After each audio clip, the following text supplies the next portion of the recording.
o boynu yoğun, əmmaməli İran məmurları var ha.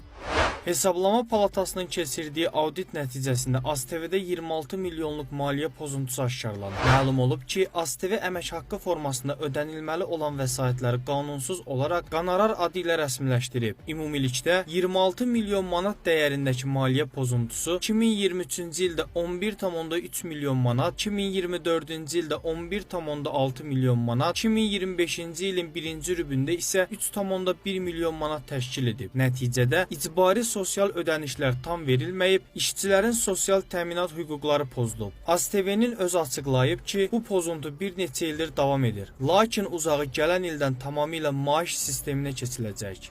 Doymadın mı İran? Daha nə qədər olar? Yəni həyatda hər bir şeyin olduğu kimi şərəfsizliyin də, ləyaqətsizliyin də bir çərçivəsi, bir sonu var axı. Görünür sənə görə yoxdur. Bir daha deyirik, efir etikasına sığmır. Odur ki, sadəcə onu deyirik. Vicdanın, şərəf və ləyaqətin bitdiyi yer.